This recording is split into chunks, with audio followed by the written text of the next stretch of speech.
Bonjour les amis, aujourd'hui nous ne quittons pas Nantes et sa région, car il y a un lieu que je veux absolument vous présenter. Son nom, Openland, un espace au cœur de Nantes, dédié aux projets à impact humain et environnementaux. L'idée de Openland, passer du problème à la solution, car les amis, il faut absolument réparer la Terre. Je pense qu'on est en plein dans le vif du sujet de courir pour la planète, alors dépêchons-nous, c'est parti!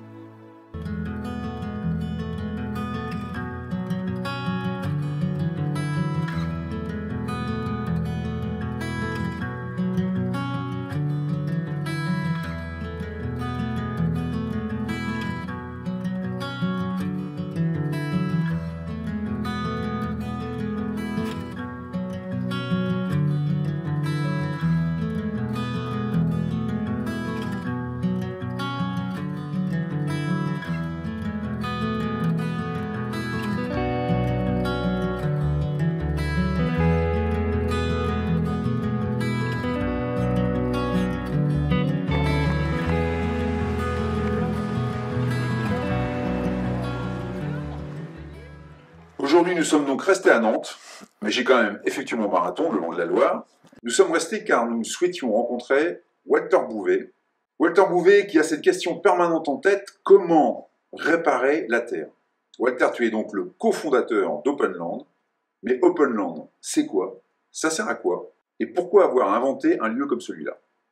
Eh bien, Openland, déjà, c'est part d'un constat que beaucoup de gens font maintenant, c'est que sur la question du climat, la biodiversité, on a vraiment le sentiment d'être pas très bien, comment dire, barré, comme on dit, voilà. Et je pense que c'est vrai.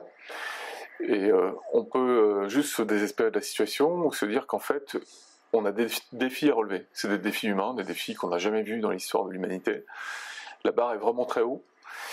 Et pour autant, je suis convaincu que si la société arrive, et on est convaincu que si la société arrive à se grouper et à faire de ce qui est perçu aujourd'hui comme une défaite annoncée, un défi à relever, c'est ça l'enjeu. Eh bien, on peut arriver à certaines choses. Je ne sais pas si on arrivera à tout, mais on peut arriver à certaines choses, et il y a des gens qui savent relever des défis, c'est les gens qui créent, qui entreprennent. Donc Openland, c'est un lieu qui est dédié à aider ceux qui veulent créer et entreprendre pour la Terre. D'accord. Un exemple d'une petite boîte qui démarre, qui s'appelle Mini Big Forest, avec deux jeunes entrepreneurs, enfin deux entrepreneurs qui démarrent dans ce métier, parce qu'ils sont plutôt jeunes, mais ils démarrent. Enfin, en tout cas, ils n'ont pas 20 ans, disons, c'est ça que je veux dire. Je ne vais pas leur faire offense. Et tous les deux, Stéphanie et Jim, ils sont allés chercher une méthode en open source de plantation des arbres. Et c'est une méthode qui permet de faire planter des arbres à pousse très rapide. L'enjeu, c'est quoi? C'est de créer dans les villes des îlots de végétation qui soient très denses et qui poussent très rapidement. Parce qu'on a un problème dans les villes, c'est que les villes sont confrontées à des chocs, ou vont être confrontées à des chocs climatiques plus importants. Et donc elles ont besoin de se revégétaliser très vite dans les années qui viennent, avec des essences qui sont endémiques, qui résistent au dérèglement climatique, etc. Donc ils sont venus, ils avaient ce projet, cette idée, presque un prototype, il fallait les aider à structurer le projet, pour qu'ensuite ça puisse devenir une boîte, un projet qui leur permette de vivre de leur travail. Donc voilà, là c'est un exemple concret d'un couple qui avait besoin de méthodes pour structurer et faire d'une idée, qui était déjà bien avancée, un projet qui tienne la route économiquement. Selon toi, c'est quoi les obstacles majeurs qui empêchent qu'on passe à la vitesse XXL? Parce que le temps va nous manquer quand même, je pense, incessamment, parce que ça va vite, le dérèglement va très vite, on en voit les conséquences de tous les jours, de plus en plus. Qu'est-ce qui peut faire qu'il y ait une prise de conscience active qui se mette en route bien plus, d'après toi? Est-ce qu'il y a un paramètre sur lequel il faudrait toucher? Oui, il y en a un.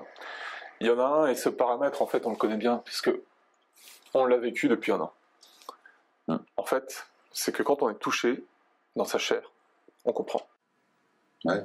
Il ne faut pas comprendre seulement là, il faut comprendre là.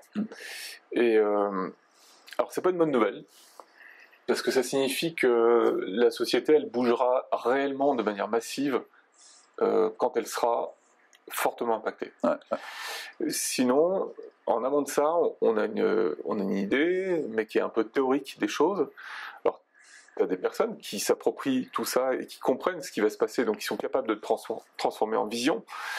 Et Openland, je pense que les gens qui travaillent ici ou qui travaillent avec nous ont été touchés par ça d'une manière ou d'une autre.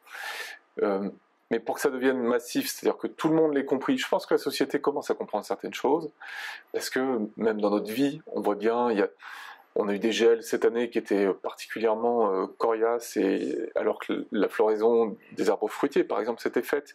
Donc tout le monde comprend qu'il y a un truc qui ne va pas, et que ça ne va pas être juste une histoire de température un peu différente, parce que ça va avoir des impacts sur nos vies, sur ce qu'on mange, sur ceux qui travaillent avec la météo, qui dépendent de la météo.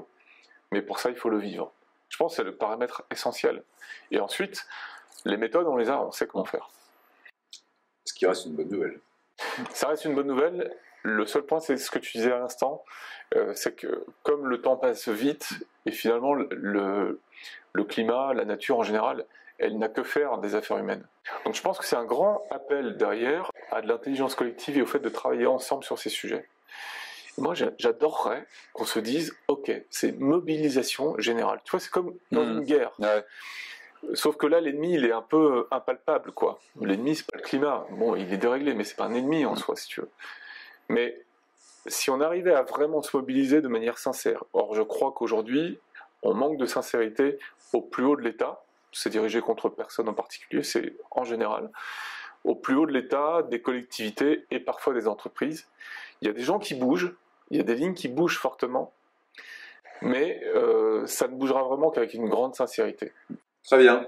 Et si, pour conclure cet entretien, je te donne 42 secondes, parce que j'adore ce chiffre 42 pour des tas de raisons, si je te donne 42 secondes pour laisser un message impactant pour que justement on puisse basculer le plus grand nombre du bon côté de la force, ça serait quoi ce message ? Mon message, c'est qu'on peut être impressionné par la hauteur des enjeux et capituler. Ça peut être une tentation quand on comprend. Mais pour moi, c'est comme planter des arbres. C'est pas parce qu'un arbre va mettre 80, 100 ans, 500 ans à arriver à maturité qu'on ne le plante pas. On sait très bien qu'on ne sera plus là quand l'arbre arrivera à maturité. Mais on le plante parce qu'on pense que c'est juste, parce qu'on pense que c'est beau, parce qu'on en a envie, parce que c'est dans l'instant, et qu'on se dit aussi peut-être que ça servira à ceux qui nous suivent, qu'on soit là ou pas pour le voir. Je pense que sur ces enjeux écologiques, et comme entrepreneur, on n'a que ça à faire. Planter des arbres, sans se poser la question de si ça suffira ou pas. Et, sait-on jamais, peut-être que ça suffira. Ok. Eh bien, je te remercie pour cet entretien. C'était un super plaisir de discuter avec toi. Plaisir partagé. Je savais qu'il fallait venir dans cet espace. Je savais qu'il fallait venir visiter Openland. Pourquoi ? Simplement parce que Openland, c'est un espace où on réunit les cerveaux. Et quand on réunit les cerveaux, il se passe un truc simple. On peut poser des questions. Parce qu'il y aura la réponse par le voisin qui travaille à côté de toi. Openland, c'est un espace comme devrait y en avoir beaucoup en France, en Europe et dans le monde entier.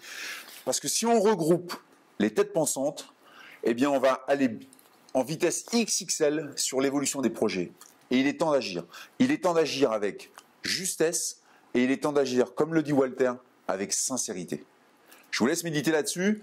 Demain, nouveau marathon, nouvelle rencontre. D'ici là, portez-vous bien et n'oubliez pas, respectez-vous, respectez-la. Ciao.